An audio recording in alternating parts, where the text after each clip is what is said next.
Hello दोस्तों, आज की वीडियो बहुत ही ख़ास होने वाली है क्योंकि इसमें हम बहुत कम समय में पूरा टेंस को क्लियर करने वाले हैं।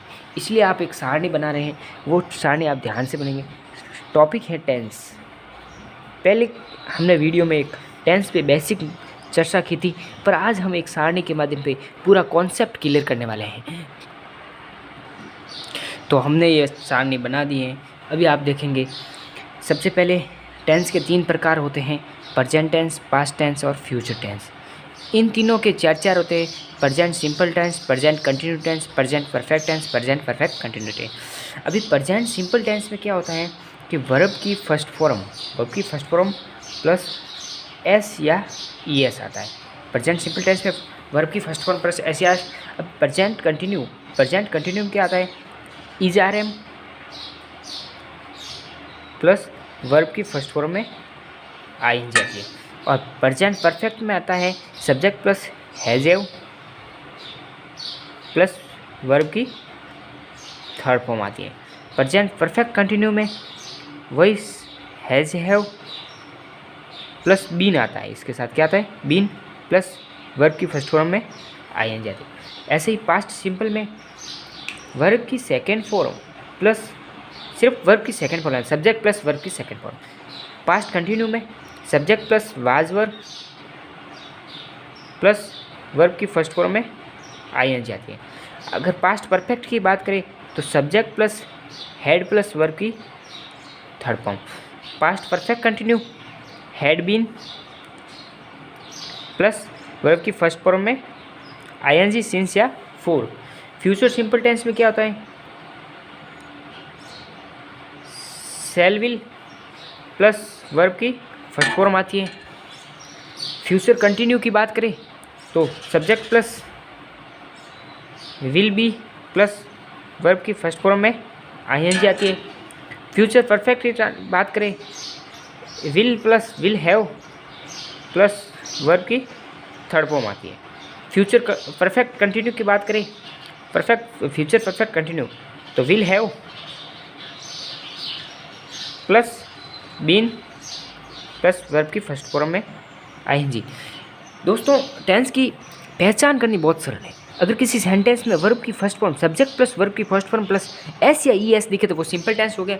ऐसे सब में यही है कि अगर कोई सेंटेंस में पास्ट कंटिन्यू हो तो उसमें हम कैसे पता करेंगे कि उसमें सब्जेक्ट दिया होगा वाज प्लस वर्ब की फर्स्ट फॉर्म में आई एन जी देंगे।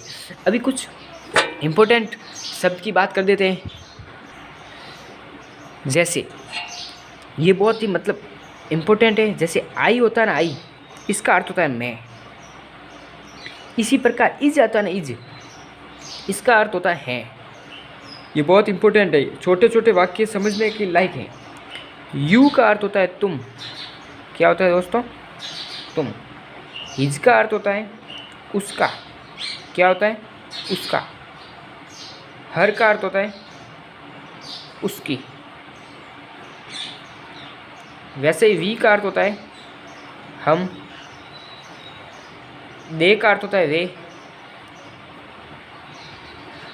इसी तरह विद का अर्थ होता है साथ। ये छोटे छोटे शब्द याद रखने चाहिए। जैसे देर का अर्थ होता है उनका। सेल्फ का अर्थ होता है स्वयं। सी और ही, सी का भी वही अर्थ है वह, ही का भी वही है, पर ये स्त्रीलिंग के लिए आता है, ये पुल्लिंग के लिए आता है। ये थोड़ा इम्पोर्टेंट है। देन का अर्थ होता है फिर। नेवर का कभी नहीं, ये तो आपको पता है। अर्ली का शीघ्र, ये भी आपको पता है। डेली रोज, रिसेंटली हाल ही में। सस, ये इम्पोर्टेंट है। सस यानी ऐसा। फिर देन का अर्थ हो गया देन यानी से। फिर बिफोर हो गया बिफोर यानी कभी। बिफोर यानी कभी। फिर दोम हो गया, दो बनी उन्हें। फिर लिव, ये आपको पता है। जैसे एज इफ हो गया, एज इफ यानी जैसे कि। ऐसे छोटे छोटे वाक्य समझने लायक है। जैसे आइदर हो गया, आइदर यानी वी या, ये हो गया। इनकस हो गया, इनकस यानी यदि। इसी तरह सो हो गया, सो यानी इसलिए। और हो गया टिल, टिल हो गया जब तक। इसी तरह और वर्ड देखिए, जैसे शुड हो गया, शुड यानी चाहिए। उसी तरह और हो गया यानी हमारा, जैसे थ्रो हो गया, थ्रो यानी हालांकि। आदि ऐसे बहुत वर्ड हैं जिसका हम बेसिक इंग्लिश में बहुत इम्पोर्टेंट है। तो दोस्तों ये थी हमारी टेंस की सारणी। इससे हम टेंस आसान तरीके से सीख सकते हैं। तो वीडियो कैसा लगा?